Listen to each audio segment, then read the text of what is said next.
कड़वी सच्चाई है। हर दिन हजारों लोग यूपीएससी मेंस के आंसर्स लिख रहे हैं, खून पसीना एक कर रहे हैं, लेकिन सच में बहुत कम लोग समझ पाते हैं कि यूपीएससी आखिर चाहता क्या है। बिना सही डायरेक्शन के बस लिखते जाना बिल्कुल अंधेरे में तीर चलाने जैसा है। इससे सफलता नहीं, सिर्फ हताशा मिलती है।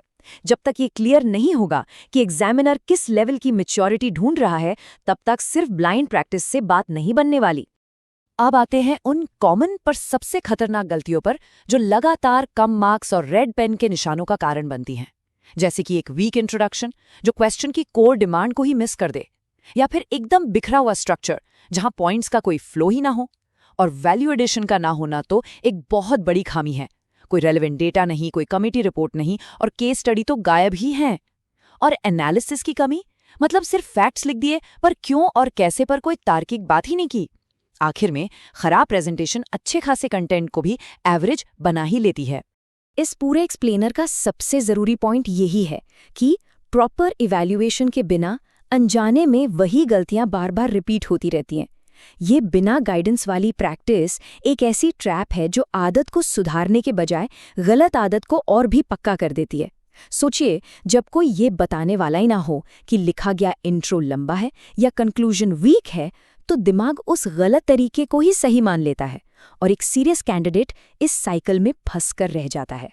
इसीलिए ब्लाइंड राइटिंग और मेंस ओरिएंटेड फीडबैक के बीच का अंतर जमीन और आसमान का होता है। एक तरफ है एक वैक्यूम में लिखने की फ्रस्ट्रेशन, जहां पता ही नहीं चलता कि क्या सही है और क्या गलत, और दूसरी तरफ है एक्सपीरियंस्ड मेंटर्स द्वारा दिया गया एक क्लियर, स्ट्रेटेजिक और एक्शनेबल फीडबैक।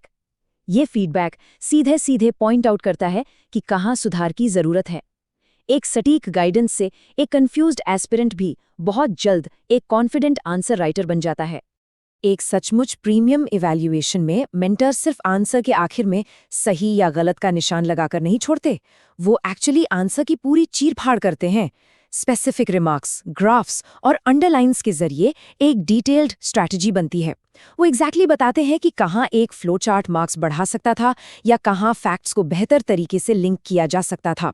इस तरह के टारगेटेड मेंटरशिप से आंसर राइटिंग स्किल्स तेजी से ग्रो करती हैं, जिसका सीधा असर फाइनल मेन स्कोर पर दिखता है।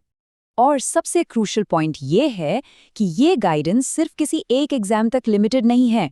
चाहे यूपीएससी के हाईली एनालिटिकल क्वेश्चंस हों या फिर यूपीपीसीएस, आरएएस, बीपीएससी और एमपीपीसीएस जैसे स्टेट एग्जाम्स की स्पेसिफिक, फैक्चुअल और रीजनल डिमांड्स, ये सिस्टम हर सीरियस कैंडिडेट के लिए परफेक्टली टेलर्ड है। हर एग्जाम का अपना एक अलग नेचर होता है और एक एक्सपर्ट इवैल्यूएशन उसी नेचर के हिसाब से खुद को ढालकर एकदम सटीक गाइडेंस देता है। अब देखते हैं कि ये पूरी प्रोसेस एक्चुअली काम कैसे करती है। ये बेहद सिंपल और सीमलेस है। स्टेप 1, डेली आंसर्स लिखना। स्टेप 2, उन्हें स्कैन करके डेडिकेटेड टेलीग्राम ग्रुप में सबमिट करना। और स्टेप 3, कुछ ही समय में डिटेल फीडबैक, करेक्शंस और मार्क्स के साथ इवैल्यूएटेड पीडीएफ रिसीव करना। ये टेक्नोलॉजी और मेंटोरशिप का एक बेहतरीन कॉम्बिनेशन है जो टाइम और एनर्जी दोनों बचाता है, ताकि पूरा फोकस सिर्फ इम्प्रूवमेंट पर रहे। इस टेलीग्राम बेस्ड मॉडल के कुछ की पिलर्स हैं जिन्हें समझना जरूरी है। महंगे ट्रेडिशनल कोचिंग इंस्टीट्यूट्स पर डिपेंड रहने के बजाय ये सर्विस एक अफोर्डेबल और प्रीमियम इवैल्यूएशन देती है। उसके अलावा ये डेली प्रैक्टिस का एक शानदार प्लेटफॉर्म है। डेली प्रैक्टिस से ही आंसर राइटिंग की वो जरूरी मसल मेमोरी डेवलप होती है। और देखिए, मेंस जैसे मैराथन एग्जाम में लगातार लिखना और रोज खुद को इम्प्रूव करना ही असली गेम चेंजर साबित होता है। तो इस डीप डाइव को सम अप करते हुए एक ही बात सामने आती है।